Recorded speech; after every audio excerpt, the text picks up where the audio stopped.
Chapter 11. Sherry had been hiding for a long time in the police station, for what must have been 3 or 4 days, and hadn't seen her mother yet. Not once, not even when there had still been a lot of people left. She had found Mrs. Addison right after she'd gotten there, one of the teachers from school, but Mrs. Addison had died. A zombie had eaten her. And not long after that, Sherry had found a ventilation shaft that ran over most of the whole building, and had decided that hiding was safer than staying with the grown-ups, because the adults kept dying, and because there was a monster in the station, even worse than the zombies or inside-out men, and she was pretty sure that the monster was looking for her. That was probably stupid. She didn't think that monsters picked out just one person to go for. But then again, she'd never thought that monsters were real either. So Sherry had stayed hidden, mostly in the night room. There weren't any dead people there, and the only way to get in, besides the ventilation shaft behind the suits of armor, was to go down a long hall guarded by a giant tiger. The tiger was stuffed, but it was still scary, and Sherry thought that maybe the tiger would scare away the monster. Part of her knew that that was dumb, but it made her feel better anyway. Since the zombies had taken over everything in the police station, she'd spent a lot of time sleeping. When she was asleep, she didn't have to think about what might have happened to her parents, or worry about what was going to happen to her. The air shaft was pretty warm, and she had plenty to eat from the candy machine downstairs. But she was scared, and even worse than being scared was being lonely. So mostly, she'd just slept. She'd been asleep, warm and curled up behind the nights, when she'd been awakened by a tremendous crash somewhere outside. She was sure it was the monster. She'd only caught a glimpse of it once before, of the giant's broad and terrible back, through a steel grate, but she'd heard it screaming and howling through the building many times since then. She knew that it was terrible and violent and hungry. Sometimes it disappeared for hours at a time, letting her hope that it had given up, but it always came back, and no matter where Sherry was, it always seemed to appear somewhere close by. The loud noise that had ripped her from her dreamless sleep was like the sound a monster would make tearing the walls down, and she'd huddled in her hiding place, ready to dart back into the shaft if the sound came any closer. It didn't. For a long time, she didn't move, waiting with her eyes squeezed shut, holding onto her good luck charm, a beautiful gold pendant that her mother had given her only last week, so big that it filled up her whole hand. As it had before, the charm worked. The loud, terrible noise hadn't been repeated. Or maybe the big tiger had kept the monster from finding her. Either way, when she'd heard gentle thumping sounds in the office, she'd felt safe enough to creep out of the case and go out into the hall to listen. The zombies and inside-out men couldn't use doors, and if it was the monster, it would have come for her already, clawing down doors and screaming for blood. "It has to be a person. Maybe Mum." Halfway down the hall, where it turned right, she'd heard people talking in the office and felt a burst of hope and loneliness mixed together. She couldn't tell what they were saying, but it was the first time she'd heard anybody who wasn't yelling for maybe 2 days. And if there were people talking, maybe it was because help had finally come to Raccoon. The army? Or the government? Or the Marines? Maybe all of them. Excited, she hurried down the hall and was next to the big snarling tiger, right by the door, when her excitement faltered. The voices had stopped. Sherry stood very still, suddenly anxious. If people had come to Raccoon to help, wouldn't she have heard the planes and trucks? Wouldn't there be shooting and bombs and men with loudspeakers telling everybody to come out? Maybe those voices aren't army people at all. Maybe those voices are bad people. Crazy, like that one man. Not long after Sherry had gone into hiding, she'd seen a terrible thing through a grating that led into a locker room. A tall man with red hair had been in the room, talking to himself and rocking back and forth in a chair. At first, Sherry had thought about asking him for help to find her parents, but something about the way he was talking and giggling and gently swaying back and forth made her wary, so she'd watched him for a while from the safe darkness of the air shaft. He'd been holding a big knife, and after a long time, still laughing and mumbling and rocking, he'd stabbed himself in the stomach. Sherry had been more scared by that man than by the zombies, because it didn't make sense. He'd been crazy and he'd killed himself, and she'd crawled away crying because it just didn't make any sense. She didn't want to meet anyone else like that. And even if the people in the office were okay, they might take her away from her safe place and try to protect her, and that would mean her death, because the monster surely wasn't afraid of adults.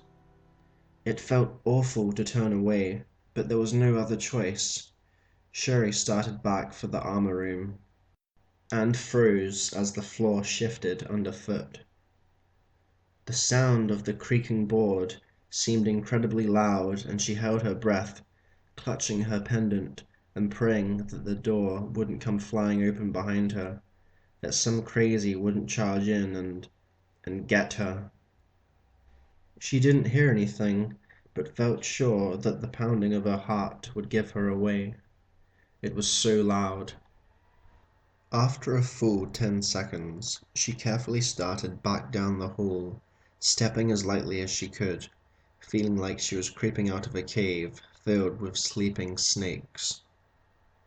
The hall back to the armor room seemed like it was a mile long, and she had to use all of her willpower not to run once she reached the turn.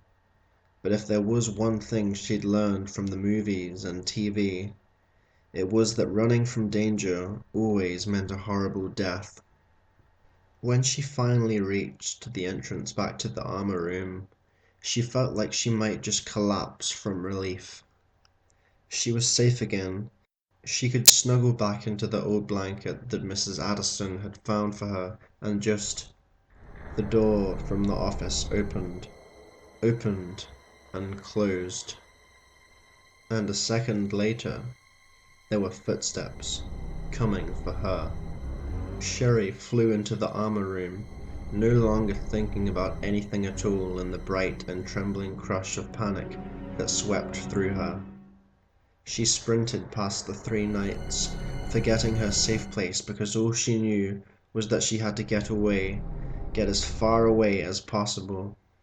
There was a dark, tiny chamber past the glass case in the middle of the room, and darkness was what she needed, a shadow to disappear into. And she could hear the running footsteps somewhere behind her, pounding over wood as she hurtled into the dark room and into the farthest corner. Sherry crouched down between the dusty brick of the room's fireplace and the padded chair beside it, and tried to make herself as small as possible, hugging her knees and hiding her face. "Please, please, please don't come in. Don't see me. I'm not here." The running footsteps had come into the armor room and were slow now, hesitant, moving around the big glass case in the middle. Sherry thought of her safe place, the mouth of the ventilation shaft that could have taken her away, and struggled to hold back hot tears of self-condemnation. The fireplace room had no escape. She was trapped. Each hollow, thumping step brought the stranger closer to the dark room in which Sherry hid. She scrunched herself tighter, making promises that she would do anything, anything at all, if only the stranger would go away. Thump, Thump, thump. Suddenly, the room flashed into blinding brightness, the soft click of the light switch lost beneath Sherry's terrified cry. She pushed away from her corner and ran, screaming and unseeing, hoping to get past the stranger and back to the air shaft. And a warm hand grabbed her arm, tight, keeping her from going one more step. She screamed again, jerking as hard as she could, but the stranger was strong. "Wait!" It was a lady, the voice almost as frantic as Sherry's hammering heart. "Let me go!" Sherry wailed, but the lady was still holding on, even pulling her closer. "Easy, easy. I'm not a zombie. Take it easy. It's okay." The woman's voice had turned soothing. The words crooned gently, the hand on Sherry's wrist warm and strong. The sweet, musical voice repeated the gentle words again and again. "Easy. It's okay. I'm not going to hurt you. You're safe now." Sherry finally looked at the lady and saw how pretty she was, how her eyes were soft with concern and sympathy. And just like that, Sherry stopped trying to get away and felt the hot tears trickle down her face, tears that she'd been holding back ever since she'd seen the red-haired man commit suicide. She instinctively hugged the young, pretty stranger, and the lady hugged her back, her slender arms tight across Sherry's trembling shoulders. Sherry cried for a couple of minutes, letting the woman stroke her hair and whisper soothing words to her, and at last she felt like the worst was over. As much as she wanted to crawl into the lady's arms and forget all of her fears, to believe that she was safe, she knew better. And besides, she wasn't a baby anymore. She'd turned 12 last month. With an effort, Sherry stepped away from the woman and wiped her eyes, looking up into her pretty face. The woman wasn't that old, maybe only 20 or so, and was dressed really cool. Boots and cut-off pink denim shorts, and a matching vest with no sleeves. She wore her shiny brown hair in a ponytail, and when she smiled, she looked like a movie star.